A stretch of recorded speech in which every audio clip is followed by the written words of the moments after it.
El titular del Ministerio de Obras Públicas está aquí en la cabina Zoom, Romeo Rodríguez Herrera. ¿Qué tal, ministro? ¿Cómo le va? Buenos días. Buenos días, es un gusto compartir contigo esta entrevista esta mañana, Gracias, mandarle ministro. también un cordial saludo a la población salvadoreña que nos ve y que nos escucha a través de las redes sociales y también nos escucha a través de la radio. Así es, ministro, muchas gracias por compartir toda la información de interés en esta área de la obra pública, especialmente porque hay tantas situaciones que se van presentando, además de lo que ustedes ya tienen planificado. El incendio que ocurrió ayer en el mercado San Miguelito ha requerido de apoyo. También pudimos ver que habían ayer mismo ya algunos trabajadores de obras públicas.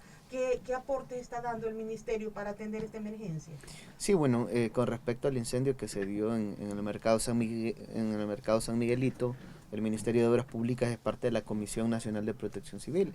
Dentro de la comisión está el ministro de Gobernación, quien es el presidente, y desde ahí se coordinan las diferentes acciones entre las alcaldías y entre las diferentes instituciones del Estado cuando hay alguna emergencia. En este caso, pues nosotros llegamos en apoyo, Bomberos estaba trabajando para Sí, poder... más de 2 horas trabajaron, ministro. Sí, estuvieron más de 2 horas, de hecho, Sí. realizando todas las actividades necesarias para poder apagar el fuego. Sí, Que estaba en la zona, uh-huh. y nosotros apoyamos como ministerio con nuestras pipas, porque tenemos pipas que normalmente las utilizamos en carreteras, y apoyamos para llevarles agua. De igual manera ANDA apoyó también con pipas de agua, Sí. CEL apoyó con esto también, con estas labores. Entonces toda la alcaldía de San Salvador de igual manera, entonces todos nos apoyamos y nos articulamos para poder hacer las actividades para apagar el fuego. Es decir, era un tema complejo, si bien es cierto, se quemó una buena parte del mercado, si bien es cierto no es el 100%, pero sí Más del 45%. Sí, más del 45%, pero hubiera sido peor si, un ejemplo, no nos hubiéramos articulado entre todos para poder hacer esta labor. Y más allá de eso, gracias a Dios que no hay pérdida de vida humana, Sí. sino que solo daños materiales. Sí. Entonces, obviamente, las cosas materiales se pueden volver a hacer, como Sí, lo decía el tienen un presidente, valor, ¿verdad? y Pero tienen es un valor algo que- exacto, y sí. sabemos la complejidad Sí, y la problemática sí. con las cuales están en este momento las familias del Sí. mercado San Miguelito. Pero el presidente Nayib Bukele se ha comprometido con el apoyo entre las diferentes instituciones para poder aliviar la parte de la problemática que están sufriendo en este momento las familias. Claro. Es decir, es algo que no hubiéramos querido que ocurriera, pero lamentablemente ha sucedido, y en este momento pues nuestros equipos, nuestras cuadrillas de hecho continúan en la zona, estuvieron en horario nocturno, en horas de la madrugada, y hoy van a trabajar luego de tener la autorización del equipo de bomberos, quien es al final quien nos puede dar el visto bueno para poder ingresar al área. Nosotros ya hicimos una inspección técnica también del lugar para que no vaya a haber que se venga la estructura, que se venga alguna estructura y que en lo que están removiendo escombros le vaya a caer a alguien. Es decir, llegó nuestro equipo para poder hacer de ingenieros principalmente para poder hacer un diagnóstico del lugar. Sí vamos a hacer unas actividades preliminares para poder entrar, que de hecho ya se está trabajando en eso, para que no vayamos a tener que un muro se socavó o algo llegue a suceder. Hay áreas más críticas, me imagino, no sé si le han dicho los del informe técnico. Sí, hay áreas más críticas, ¿verdad? Pero en general lo que sí estamos tratando de garantizar es que no vaya a haber algún accidente Sí. en lo que estamos haciendo la remoción de los escombros.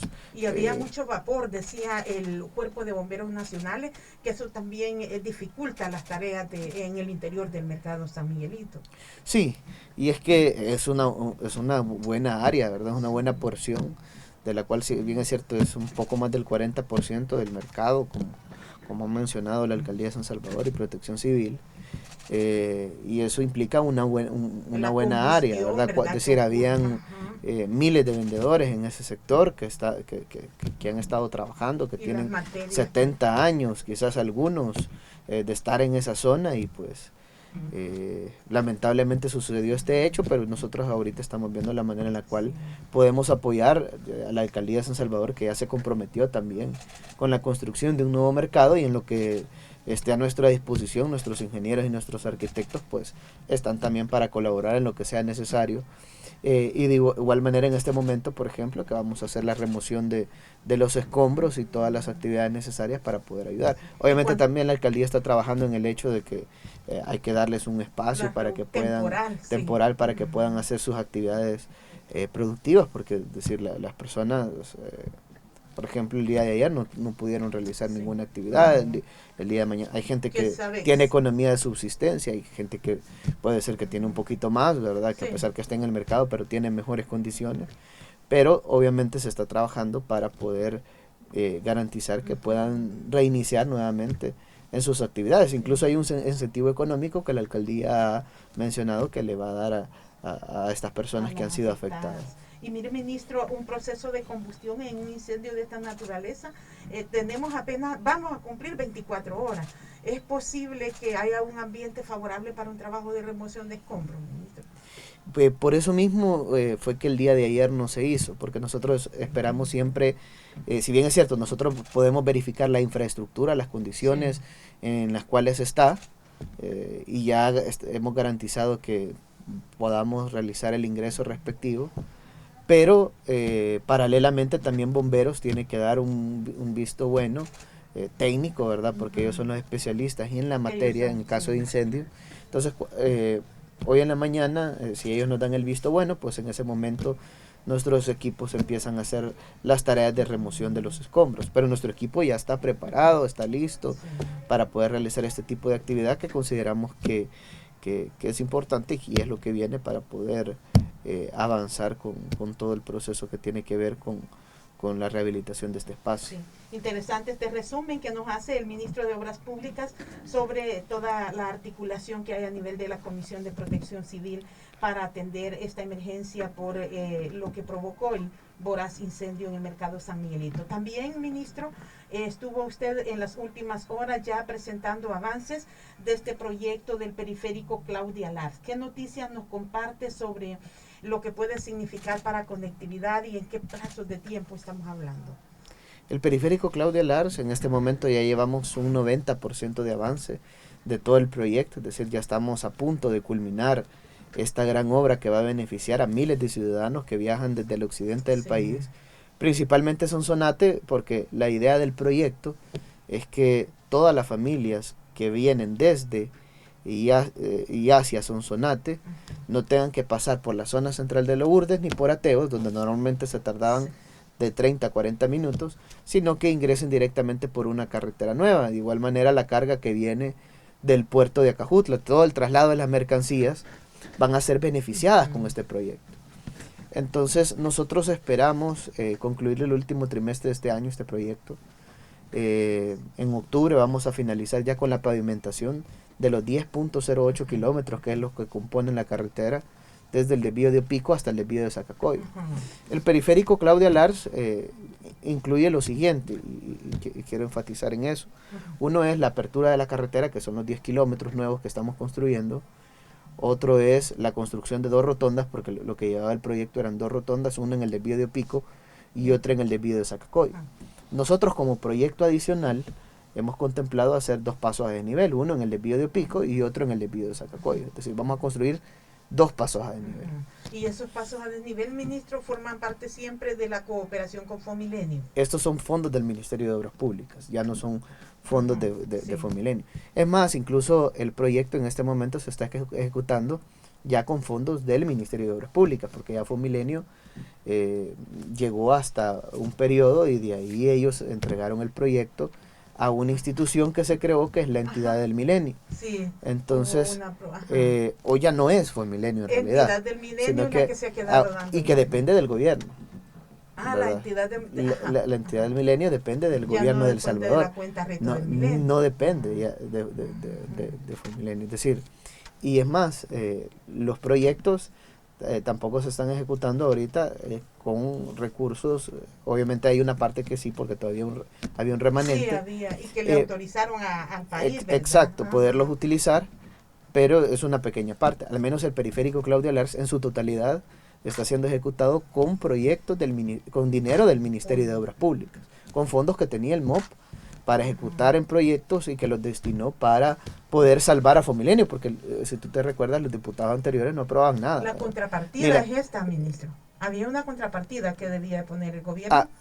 Exacto, es la contrapartida que debería de poner el gobierno, pero que lamentablemente, como los diputados nunca aprobaron nada, fue el Ministerio de Obras Públicas el que utilizó sus recursos para poder salvar Fomilenio. De lo contrario, el periférico Claudia Lars no estuviera a punto de terminarse, sino que estuviera estancado, como estuvo, por ejemplo, en el periodo de septiembre, octubre, noviembre y diciembre, que lamentablemente se tuvo que parar porque no aprobaban la contrapartida.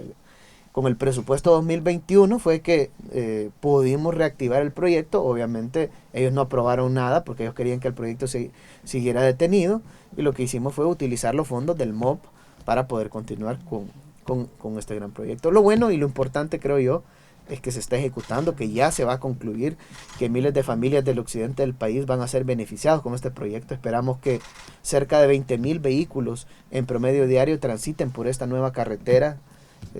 Va a tener un gran impacto en la movilidad, en la logística, en la reducción de los tiempos de transporte, de traslado de mercancías, mejorar la calidad de vida de los ciudadanos, porque cuántas horas las familias pasan en tráfico vehicular normalmente. Es decir, son horas y horas, y eso al final genera estrés, el estrés genera enfermedades, las horas productivas que se pierden porque son horas que se pudiera hacer otro tipo de actividad, la calidad de vida podría pasar con la familia, podría ser otro tipo de actividades, etcétera. Pero poco a poco vamos a ir cambiando. Esta es una parte, ¿verdad? Usted lo está Esta es una parte del proyecto. El proyecto los pasos a desnivel nos está explicando. Incluye los pasos a desnivel. También el periférico Claudia Lars incluye 2 puentes, uno sobre el río Talnique y otro sobre el río Colón. El del río Talnique en este momento ya llevamos un 98% de avance, y el del río Colón, que ya está a punto de concluir, llevamos un 80% de avance de todo el proyecto. Esperamos que muy pronto podamos culminar con las obras necesarias. De hecho, el día de mañana tenemos ya el colado del puente del río Colón, y ya con este tipo de actividad pues vamos a tener un avance muchísimo mayor, y ya prácticamente luego del colado básicamente lo que haría falta es colocar el pavimento y las juntas que lleva el puente con la calle y los accesos del puente, y poner el barandal de seguridad para los peatones que vayan a transitar por la zona, y la señalización vial, ¿verdad? Es decir, ya estamos a punto, incluso lo más crítico en realidad del proyecto eran la construcción de estos 2 puentes. Sí. Y ya los puentes ya están terminando. 80 y 90% dice usted de avance. Y ahí, cuando usted se refiere, por ejemplo, a que el proyecto en sí, el del periférico Claudia Lars, avanza ya en un 90% de su construcción, ¿implica también estos pasos a desnivel, ministro? ¿O esto vendrá a futuro? ¿Cómo será? Sí, bueno, el 90% del periférico Claudia Lars es lo que incluye el componente como se empezó el proyecto, es decir, con el financiamiento que al principio llevaba por parte de Fomilenio, y que luego lo retomó el Ministerio de Obras Públicas con recursos mismos del MOP. Es más, el proyecto es de $30 millones, y de los $30 millones el MOP ha puesto 25 millones, es decir, prácticamente el gobierno de El Salvador ha puesto casi que todos los fondos para poder ejecutar esa obra.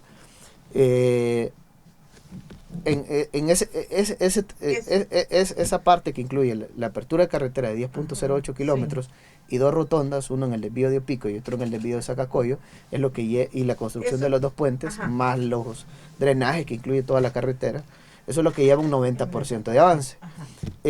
Obviamente estas son obras adicionales que no estaban contempladas en el proyecto, y que nosotros, considerando una serie de factores, ¿verdad? Es decir, donde vamos a tener un redondel, y todas las familias que vienen de Santa Ana, Huachapán y Sonsonate van a tener que pasar un redondel, prácticamente se iba a convertir como el redondel de integración, ¿verdad? Sí, es decir, un cuello de botella, se iba a hacer un cuello de botella, y que no queremos que llegue a suceder. Entonces, por eso se ha proyectado también un paso a desnivel.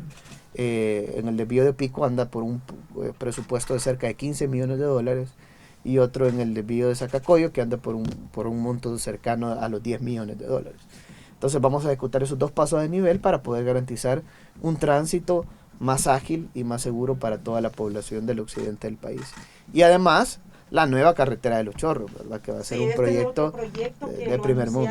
También hay avances en esto. Primero va a ir con el estudio de factibilidad, ministro. ¿Cómo se está planificando el viaducto? Bueno, los estudios de factibilidad ya se terminaron. ya están concluidos en un 100% y en este momento estamos por terminar ya el diseño de ingeniería.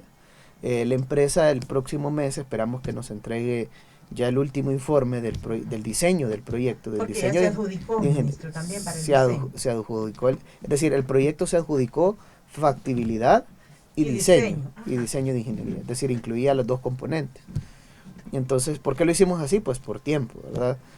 Queríamos que, normalmente, si tú te recuerdas, los proyectos de infraestructura han pasado décadas. Bypass de San Miguel pasaron 10 años que lo prometieron y ni tan siquiera lo adjudicaron, nunca. Es decir, y ni tan siquiera cuando llegamos el diseño estaba concluido en un 100%, no estaba terminado. Entonces nosotros terminamos el diseño de ingeniería, pero no queremos que pase eso, es decir, queremos que las cosas se hagan mucho más rápido, porque es lo que espera la población, la gente quiere soluciones, y eso es lo que queremos darle. Entonces en este caso ya está por terminarse el diseño de ingeniería.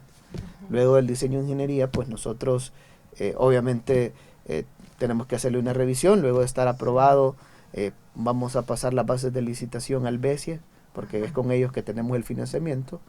Ellos nos tienen que dar una no objeción, es decir, un visto bueno, y luego del visto bueno del BESIE, pues este proyecto sale a licitación de la construcción.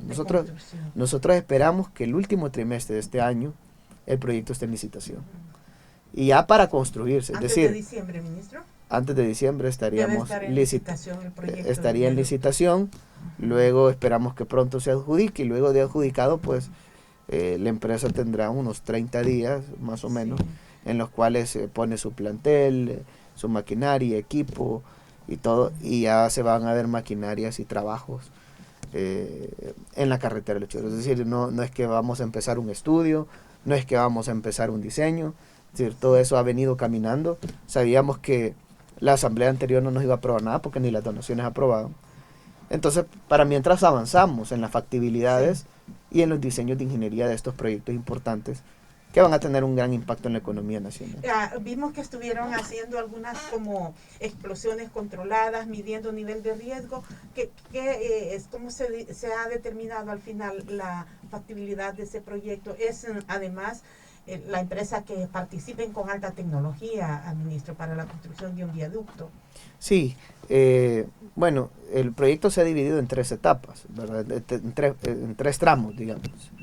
Un tramo va a partir desde Las Delicias hasta el sector del balneario de Los Chorros. Ese tramo es de ampliación de carretera. Después del balneario de Los Chorros hacia el sector de La Pedrera, es donde se va a construir el viaducto, es el tramo 2. Y tenemos el tramo 3, que se parte desde La Pedrera y va a llegar hasta el desvío de San Juan Opico. Estos 3 tramos están compuestos por 15 kilómetros. De ellos, desde Las Delicias hasta el Poliedro, se va a ampliar a 8 carriles la carretera, es decir, 4 carriles por sentido. Actualmente hay tramos donde tenemos 2 carriles por sentido y un tramo donde hay 3 carriles para subir hacia San Salvador. Pero toda la carretera va a tener 4 carriles por cada y 4 de venida. Y desde el Poliedro hasta el desvío de San Juan Opico, donde tenemos menos vehículos, ahí lo vamos a tener la carretera a 6 carriles. Son 6 carriles los que van a estar. Es correcto. Entonces, más el paso a desnivel del desvío de Pico, más otros intercambiadores y otras obras que se van a hacer. Pero sí, por ejemplo, en el caso del viaducto, que es una obra que su costo andaría un poco más de $100 millones. Obviamente esto va a depender al final de la adjudicación, ¿verdad? Porque podemos tener incluso ahorros, va a depender de las ofertas entre las diferentes empresas y las competencias que hayan, ¿verdad? Porque hoy ya no es como antes, que ya tenían cuál era la empresa que ganaba y solo faltaba sacar el proceso, ¿verdad? O ya tenían al ganador y lo que hacía falta era inventarse un proyecto para que ganara. Y por ejemplo, esta transparencia con la que se están haciendo los procesos tanto de estudios de factibilidad, ministro, digamos, ustedes han ido registrando algún tipo de ahorro, porque escuché, por ejemplo, de estas obras adicionales que también había como una especie de un remanente que podría servir de base para hacer obras como estos redondeles que nos decía en Zacacoyo y en Opico.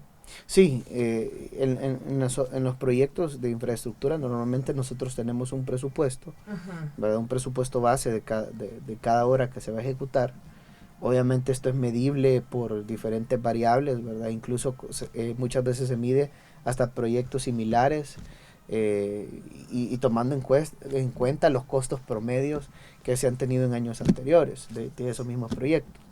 Además, hay una actualización normal de presupuestos, ¿verdad? Y se determina de acuerdo a cada partida cuánto puede ser el costo de un proyecto, pero eso es presupuesto. El tema es presupuesto. Exacto. Entonces nosotros podemos tener un presupuesto para una obra, por ejemplo, en el puente del río Ceniza, para darte un ejemplo. El presupuesto era de 1.8 millones de dólares. Participaron cerca de 4 empresas. De estas, unas ofertaron 1.6 millones, otro ofertó 1.7, otro ofertó 1.4.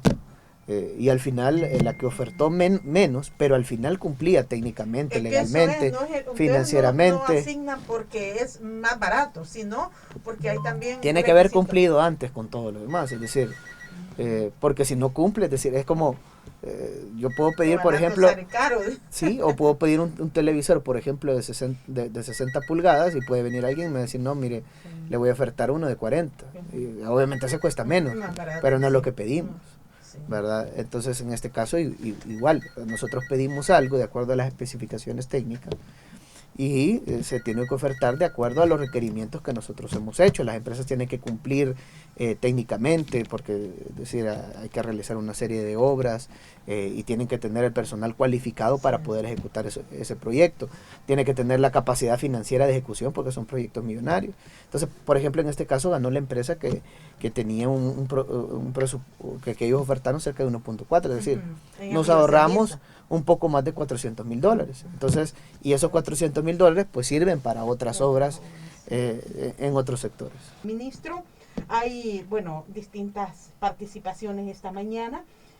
Nos llamaban desde la colonia Bosques de Prusia para preguntar sobre el proyecto de reparación de Cárcava. Este es un proyecto grande del que usted ya se ha referido. Y también, fíjese, nos estaban preguntando a través de las redes sociales. Don Tito Cepeda dice: ¿cuándo promoverán o aplicarán una normativa que detenga y revierta la toma de las orillas de las carreteras? También aquí Inmar Cuadra dice: muy buenos días, señor ministro. Le pregunto, en Oriente, en la carretera de Monte Grande, ¿por qué no siguieron la pavimentación? Aparentemente ya esta carretera la habían comenzado. Señor ministro, buenos días. Una pregunta: ¿cuándo inician los trabajos en la Cárcava del reparto Morazán, ahí por la calle que le llaman el Tobogán? Sí, bueno, hay varios proyectos de Cárcavas que nosotros estamos trabajando, ¿verdad? Otros que están en licitación y otros que ya están en diseño. Te voy a mencionar algunos de los que ya estamos ahorita construyendo y otros que están en licitación. Por ejemplo, en la calle El Tobogán, en Soyapango, hay un tramo de una bóveda que colapsó. Entonces nosotros hemos estado trabajando en los accesos hacia la parte baja de la bóveda, porque es decir, tenemos que bajar maquinaria, equipo, hay un muro de cerca de 15 metros de altura que tenemos que hacer una serie de obras para poder llegar hasta esa parte, ¿verdad? Con todo y la maquinaria y los equipos. Y además llegar sin dañar otro espacio, ¿verdad? Sin dañar un talud o alguna afectación en otro sector, para no decir arreglamos por un lado pero dañamos por el otro. Ahí hay trabajo. Entonces, en esa calle El Tobogán. Estamos en la zona. Ya incluso ya se terminó el diseño de las obras que se van a realizar, y con Fovial se están haciendo las reparaciones necesarias para poder muy pronto habilitar la conectividad en esa zona. Está hablando del Tobogán en Soyapango.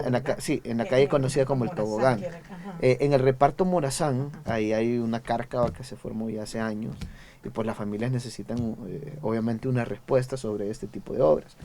Nosotros para este año, el presupuesto 2021, llevábamos una serie de obras de mitigación en diferentes zonas, pero los diputados, como siempre, anteriores, nos quitaron esos recursos, es decir, lo quitaron y asignaron recursos para otras cosas, que no tenían nada que ver con obras para la gente. Ahora bien, a pesar de eso y a pesar de toda esa problemática, pues nosotros venimos trabajando en los diseños de ingeniería de varios proyectos. Uno de ellos, por ejemplo, es el de reparto Morazán. Ese está en diseño, está en etapa de diseño. De igual manera hay otros que Bosques de Prusia, por ejemplo. En el caso de Bosques de Prusia, nosotros ya tenemos un perfil elaborado del proyecto para sacarlo a licitación. Ese va a ir a licitación. Ese va a licitación para poder solucionar el problema de Bosques de Prusia, porque sabemos que hay una cárcava importante que se formó en la zona. El sector de Ilopango hay una serie de cárcavas que se han formado debido a la erosión que hay principalmente en el río Las Cañas y el Chagüí. De hecho, en Las Cañas, por ejemplo, ya estamos trabajando, estamos haciendo una obra importante de mitigación para poder solucionar el problema en el cual han vivido las familias de zozobra, de vulnerabilidad, y que estaba a punto de llevarse casas incluso, ¿verdad? Es decir, estaban a punto de colapsar casas debido al avance de la carga. Estuvimos ahí, en este momento ya llevamos un 25% de avance del proyecto. Llevamos un 25% de avance del proyecto y estamos trabajando para poder acelerar todas las obras necesarias, lo cual implica un nuevo colector de agua lluvias, una nueva tubería, hacer un relleno masivo en la zona, recuperar el terreno perdido. Más o menos el plazo es de cerca de 4 meses aproximadamente, que es lo que van a durar todos los trabajos de mitigación que nosotros vamos a ejecutar en ese sector. Pero así también estamos trabajando en otros lugares, por ejemplo, acabamos de terminar un talud en el pasaje 4 de la colonia Santa Lucía.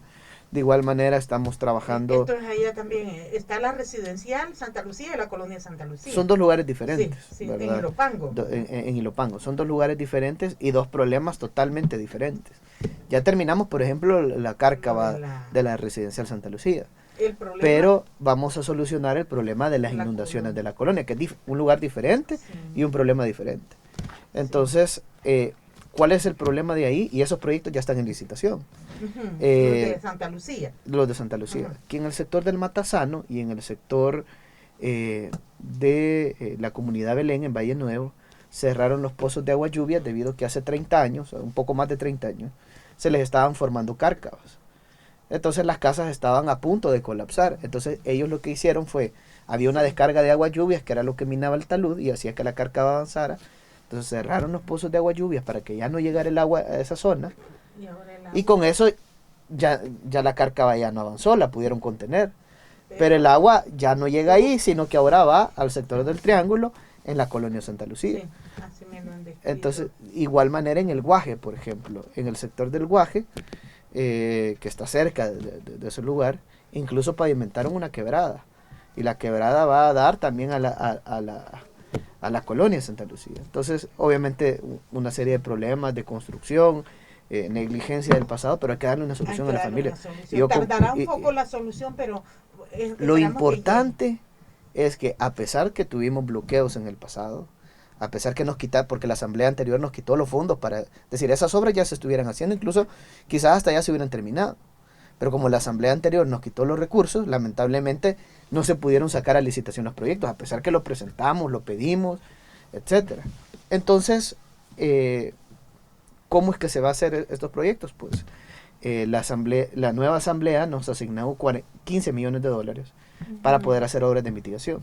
Sí. Entonces, entre ellos van estas obras, la del Matasano, la de la comunidad Belén.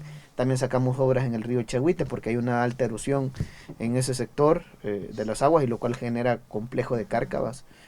De igual manera hemos sacado a licitación un talud en Bello San Juan, otro talud en Quintas Doradas, en el sector donde hubo otro problema. Donde hubo un problema importante. Brisas de San Francisco, que de hecho vamos a tener un presupuesto de 3.2 millones de dólares y está en licitación el proyecto. Las Pavas, Aposentos, el Coro. Estas obras en el presupuesto 2022, ministro, porque este mes de septiembre es crucial para ustedes. Están ya presentando proyectos de presupuesto.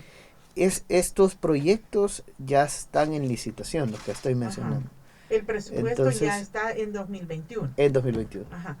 Para 2022 vienen Para 2022 van nuevas asignaciones, otras formaciones de cárcavas en otros sectores, porque sabemos que también hay alta vulnerabilidad, no solo en esa zona, sino que también en otros lugares que se inundan, donde hay problemas puntuales, el sector de la 49, por ejemplo. Sí. Es decir, cada vez que llueve está nuestro equipo, es decir, ya sabemos que hay un problema y hay que solucionarlo.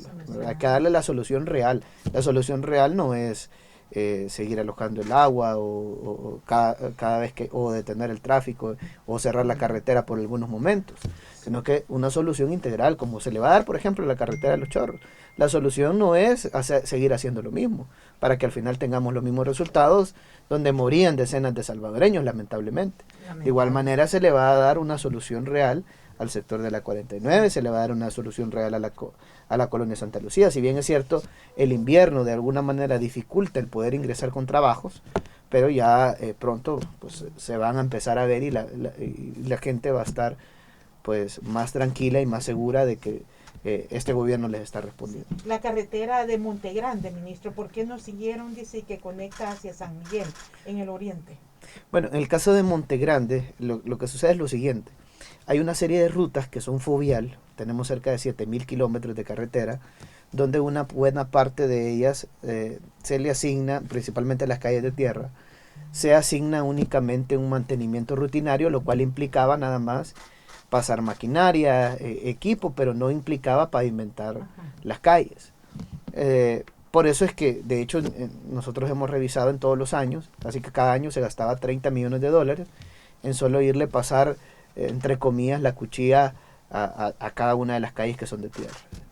Para al menos garantizarla, exacto, para al menos garantizarla que sea transitable.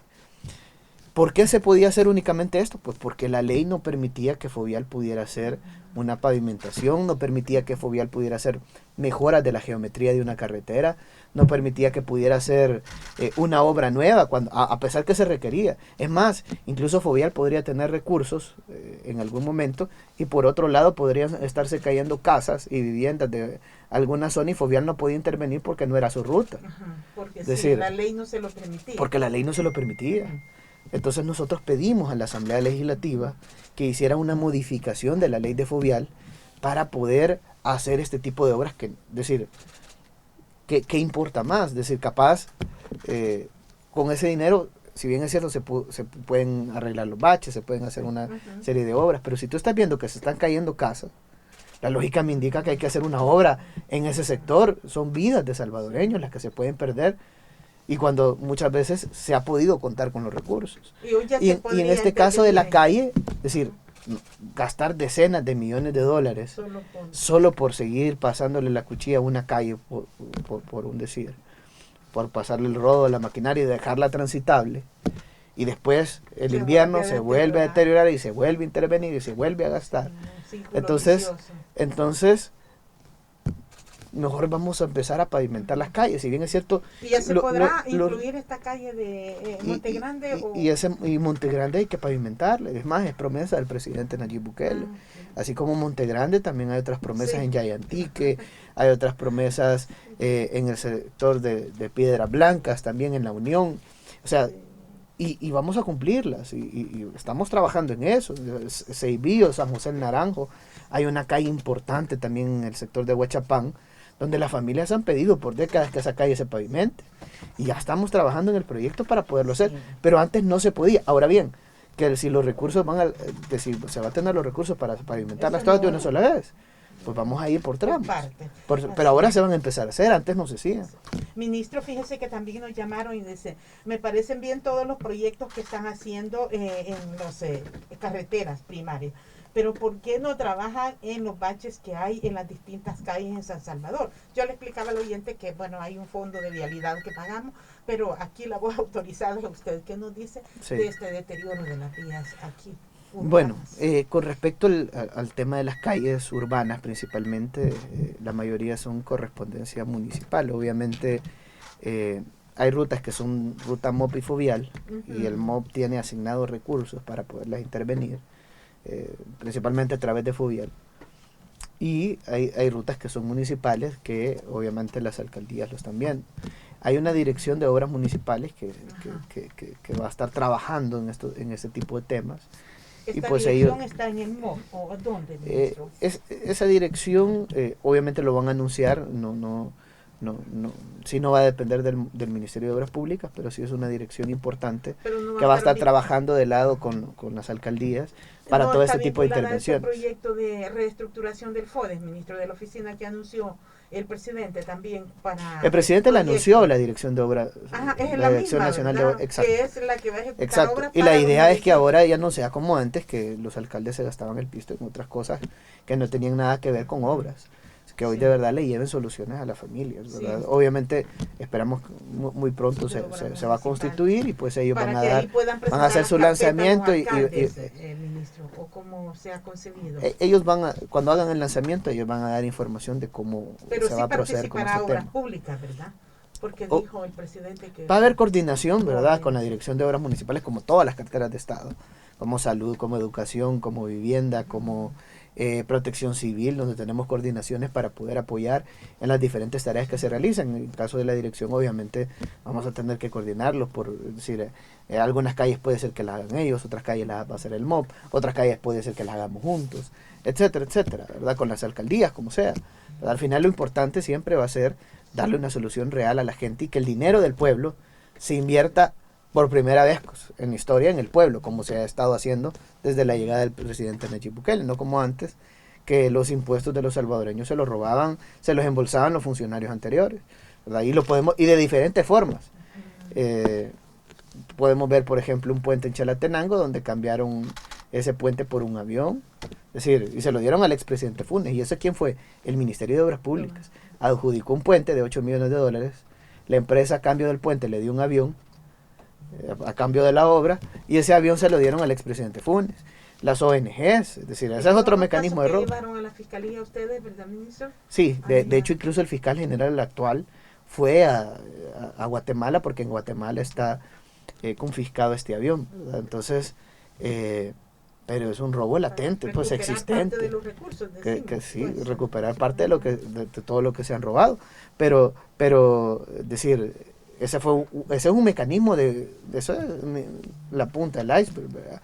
Esa es una parte, las ONGs, es decir, crearon ONGs para robarse el dinero de la gente, no solo ONGs, sobresueldos que se recibían, es decir, por ejemplo, el exministro de Obras Públicas, con los sobresueldos que él recibió, se hubiera podido reparar fácilmente la Cárcava de Santa Lucía y no hubiéramos tenido que esperar a gastar lo que se está gastando ahorita, $4.3 millones gastamos en la zona, en la residencial, cuando él estaba, incluso él mismo lo dijo, pues, que iba a tener un costo de cerca de $30,000. Es decir, incluso hay datos, ¿verdad?